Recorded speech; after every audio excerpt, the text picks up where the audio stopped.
আসসালামু আলাইকুম। আমি বরিশাল থেকে বলছি।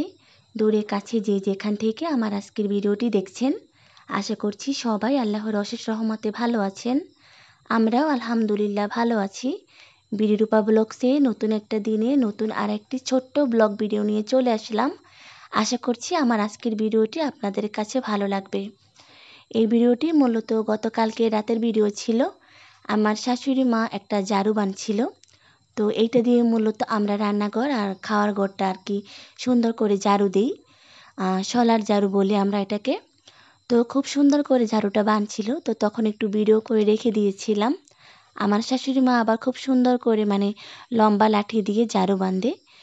তো এটা দিয়ে খুব ইজিভাবে আর কি ঝাড়ু দেওয়া যায়। যাই হোক, কথা বলতে বলতে প্রতিদিনের মতন আমার প্রিয় আপু ভাইদেরকে একটা কথা মনে করিয়ে দিই। দয়া করে আমার ভিডিওটিতে একটা লাইক দিয়ে সম্পূর্ণ আমার সাথে থেকে ভিডিওটি দেখে নেওয়ার অনুরোধ রইল। আর যারা যারা আমার চ্যানেলে নতুন ভিজিট করেছেন, তাদের যদি আমার আজকের ভিডিওটির কোনো জায়গায় একটু ভালো লেগে যায়, তাহলে আমার চ্যানেলটিকে সাবস্ক্রাইব করে আমার পাশে থাকার অনুরোধ রইল। ঝাড়ু বাঁধানো হয়ে যাওয়ার পরে চা বানাতে এসেছিলাম। তো এসে দেখি যে চিনি শেষ হয়ে গিয়েছে। ওই সময় আর কি চিনি ঢেলে নিয়েছিলাম। 5 কেজি ওজনের প্যাকেট ছিল, যার কারণে আমি অর্ধেকটা একটা বড় বয়ামে ঢেলে নিয়েছি। আর বাকি অর্ধেকটা আর কি প্যাকেটে থাকা অবস্থা আমি অন্য একটা বয়ামের ভিতরে আটকে রেখে দিয়েছি, যেন আর কি পিঁপড়া না ঢুকে যায়। তারপর আর কি চা বানিয়ে খেয়েছিলাম, কিন্তু সেই সময় আর ভিডিও করা হয়ে ওঠেনি।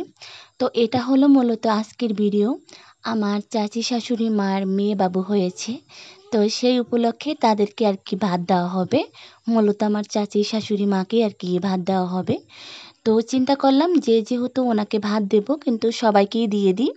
একজনকে দিলে আর দেখতে কেমন দেখা যায়, যার কারণে তাদের মানে ফ্যামিলিতে 5 জন সদস্য।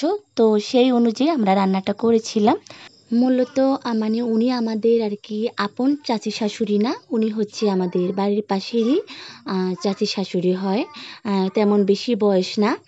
তো ওনার আর কি মেয়ে বাবু হয়েছিল, যার কারণে আর কি রান্না করে দিয়েছিলাম। তো লাল শাক ভাজি করেছিলাম। এখানে কিন্তু 2 আটি লাল শাক ছিল, কিন্তু রান্না করার পরে একদম অল্প একটুকু হয়ে গিয়েছে, 1 বাটির মতন হয়ে গিয়েছে। তারপরে আর কি লাল শাক আর মুরগির মাংসও কিন্তু রান্না করেছিলাম। ব্রয়লার মুরগি না, ছিল আর কি লেয়ার মুরগি, শক্ত যেটা। তো সেই মুরগি রান্না করেছিলাম আর লাল শাক। তারপরে আর কি মুগ ডাল রান্না করেছিল মুরগির হাড্ডি আর চামড়া দিয়ে। মুরগির হাড্ডি আর চামড়া দিয়ে কিন্তু মুগ ডাল রান্না করলে খেতে অনেক বেশি ভালো লাগে। আর রান্নাটা অসম্ভব মজা হয়েছিল। যেহেতু আমার শাশুড়ি মা রান্না করেছিল, যার কারণে একটু বেশি মজা হয়েছিল। যাই হোক, রান্না হয়ে যাওয়ার পরে আমি কিন্তু অন্য একটা পাতিলে ঢেলে নিয়েছিলাম। কারণ কালির পাতিলে রাখলে কিন্তু সকালবেলায় এই কালি ধুইতে গেলে অনেক সমস্যা হয়ে যায়। যার কারণে আমরা রান্না করার পরে অন্য একটা পাতিলে ঢেলে রেখে দিই। তারপরে সেই কালির পাতিল মানে গোসল করার আগে সব সুন্দর করে ধুয়ে তারপরে রেখে দিই। যাই হোক, এদিকে আমি কিন্তু অন্য একটা পাতিলে ঢেলে তারপরে জিরা গুঁড়া দিয়েছিলাম, টালা জিরার গুঁড়া। যাই হোক, যে সকল আপু ভাইয়ারা আমার ভিডিওটিতে একটা লাইক দিয়ে সম্পূর্ণ দেখে নিয়েছেন, তাদেরকে অনেক অনেক ধন্যবাদ। আর এই ভিডিওটি মূলত বিকেলবেলা আমার শাশুড়ি মা একটু বাজারে গিয়েছিল, সেখান থেকে একটু ডিম পরাটা এনেছিল, মানে মোগলাই পরাটা বলি আমরা। তো সেইগুলো একটু মিলেমিশে মা ছেলেরা একসাথে খেয়ে নিচ্ছিলাম। আমার শাশুড়ি মা কিন্তু মোগলাই পরাটা খায় না। আর মোগলাই পরাটা বলতে কোনো ভাজা পোড়াই সে খায় না। যাই হোক, সবাই ভালো থাকবেন, সুস্থ থাকবেন। আল্লাহ হাফেজ।